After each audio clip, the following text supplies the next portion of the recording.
Hi, I'm here to talk to you about using simple tech to bring projects to life. My name is Amy Bultina. I'm the Visual and Performing Arts and STEAM Coordinator for the Stanislaus County Office of Education.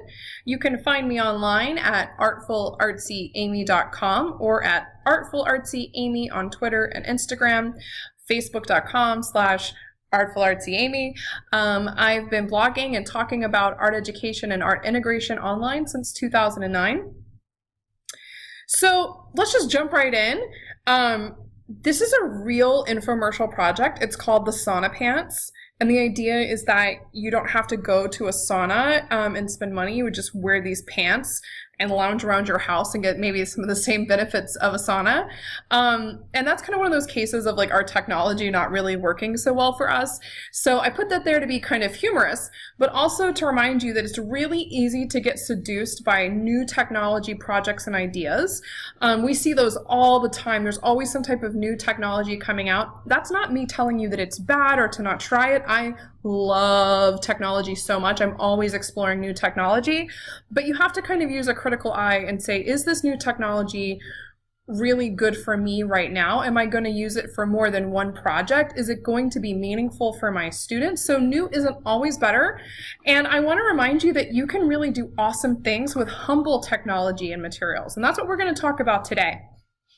So I'm going to demonstrate how I use two simple types of technology to bring projects to life. And to do that, rather than my just talking about this technology, I thought I'd show you three real projects and give you access to these projects in the session handout. The first is medieval castles. The second is an operation game. And the third is a stained glass light box. The first project we're going to talk about is medieval castles, and the simple technology that we're going to be using is cardboard joining. This is an amazing anchor chart made by Sarah Wyman. The source is over at The Art of Ed. I love this. She made it for her students, so they're not only using the right vocabulary, but thinking of more than glue guns. So cardboard is a really cheap, easy to access material, especially at the beginning of the year. If you have a library at your school, typically that media center or library gets books. Those books come in fantastic boxes. Collect those. You can tell students to bring in cardboard, whatever, and you'll get like a really big pile. Like I used 100 pounds of cardboard to make castle projects with about 80 students. So that's really fantastic. It's really cheap. But when it comes time to join cardboard together, students always want to use glue or tape. Glue and tape are expensive, especially glue guns.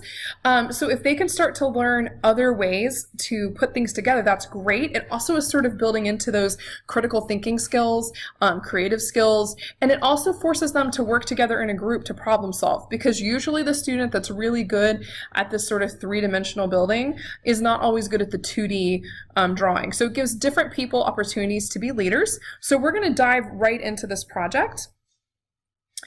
In the session handout, you'll have a link to my one-page lesson overview. I'm a really big believer in one-page lesson plans.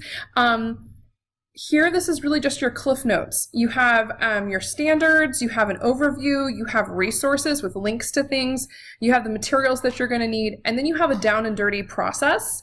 On the right is actually a picture of students in my classroom working on this project.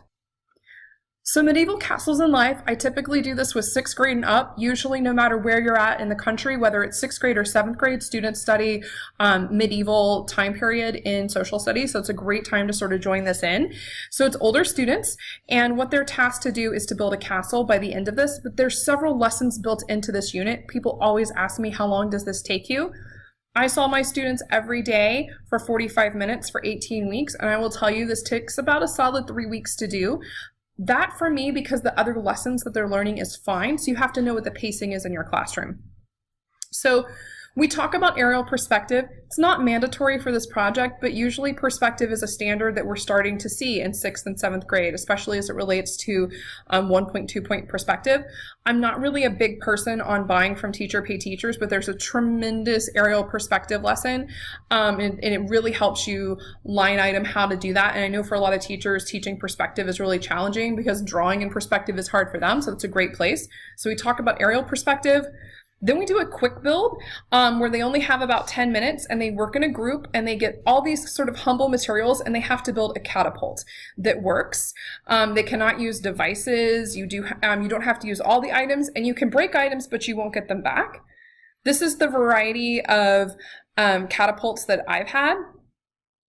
And so then we talk about how do catapults work, bringing in some science. A catapult is made with a fulcrum and lever, and then I've got videos there about seeing fulcrums and levers in action. And we talk about how catapults are a medieval war machine, and that we're going to use our catapults later in the unit, so they have to remember what it is they've learned.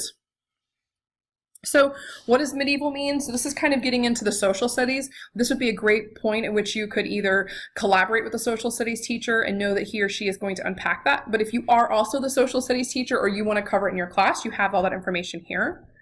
We talk about Europe. We talk about feudalism, the social hierarchy. What do people get from the king? Well, they get castles, they get protection.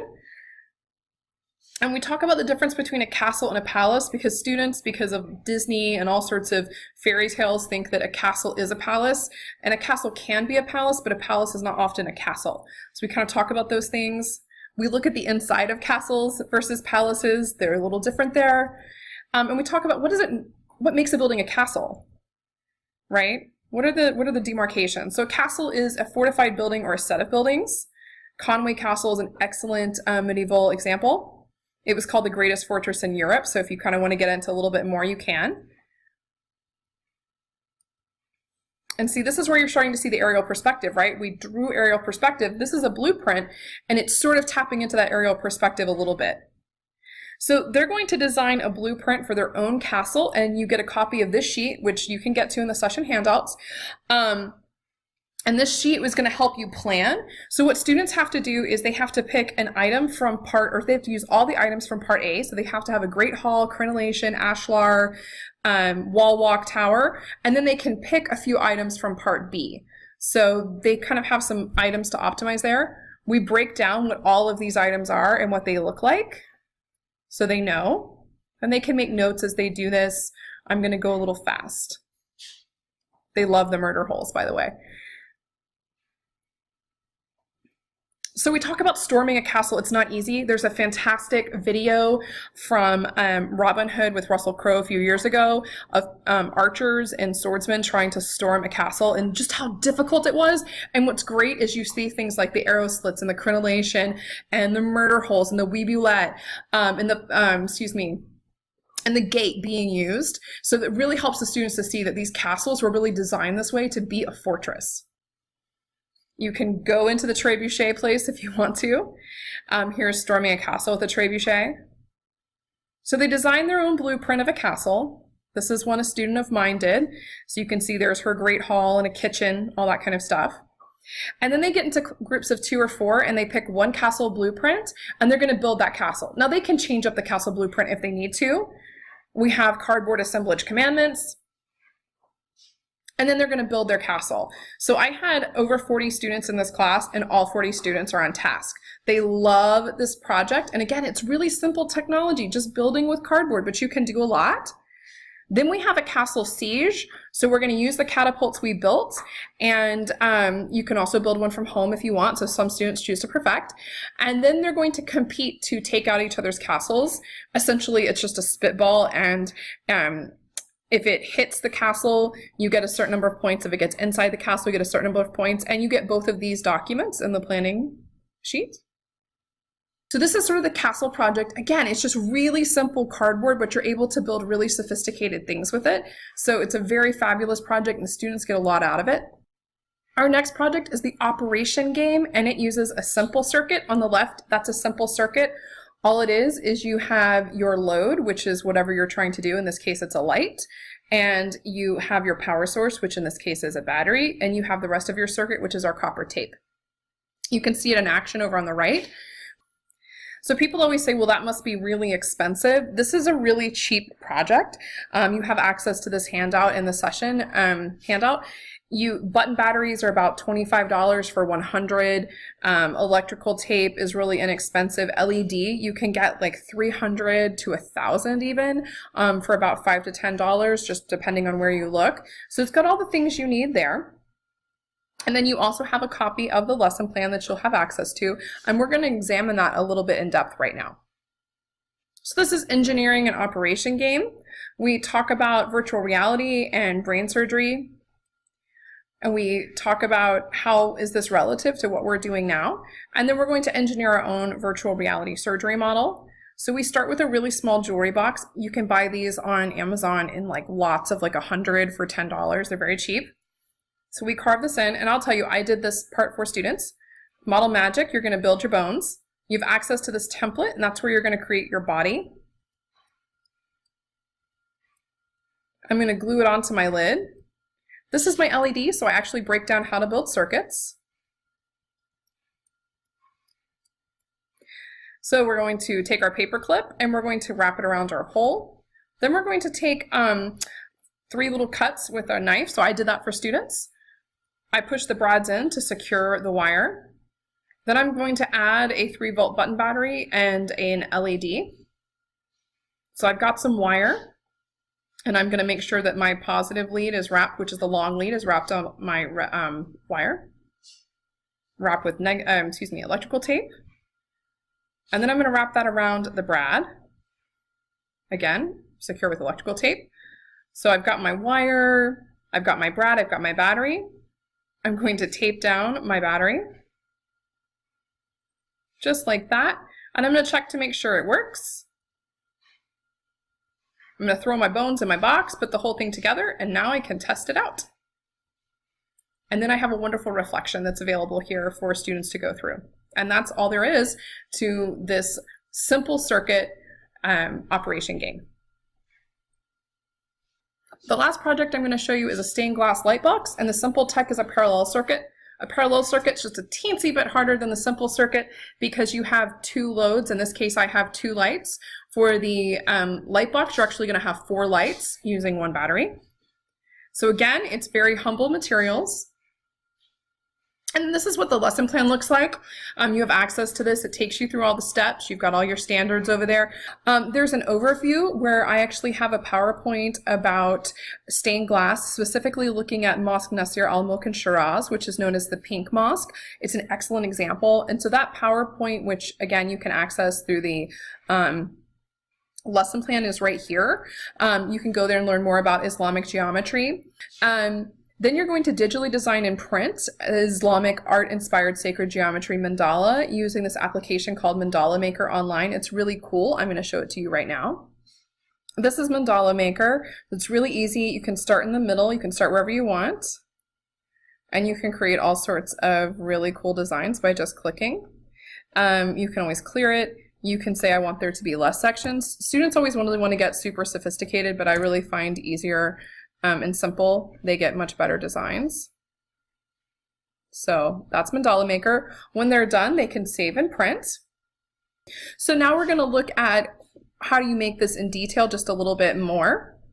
So we start off by going online and designing a mandala, and we actually print that out. The directions tell you exactly where to go online to do that. It's really, really simple. And then we put it in one of these clear protectors, and you color it with Sharpies. And if you want to line it up and continue to color, you can to get a full bleed. Then you're going to take a box. You can create a design on the box if you want to. I did. Then you're going to poke holes in your box, and you're going to create the first part of your circuit. Create 2 more holes, and you're going to leave the copper tape hanging out. There's the inside. You're going to take your tape and tape down accordingly, and your directions go into a little bit more detail of how to do that. Add your battery, mark which side is going to be positive and which side is going to be negative. And in this case, I've added a product called from Shibitronics called a Shibi light. So it's the same thing as an LED. You can do LED or you can do the Shibi lights. The Shibi lights are about $1 a light, and LED you can get several hundred for a couple dollars. So you have to choose what's appropriate for your budget. I check to make sure it works. I cut out my sheet protector. I fold it over my box and I just adhere it with clear packing tape, and then I'm all done. I'm ready to check out to see if my light works. And that's all there is to the illuminated light box. So guys, there you have it. Those are 3 very simple technologies: cardboard joining, a simple circuit, and a parallel circuit that you can use in your classroom that are cheap and expensive to sort of bring projects to life. If you have any questions, please don't hesitate to reach out to me, and I hope to hear from you soon.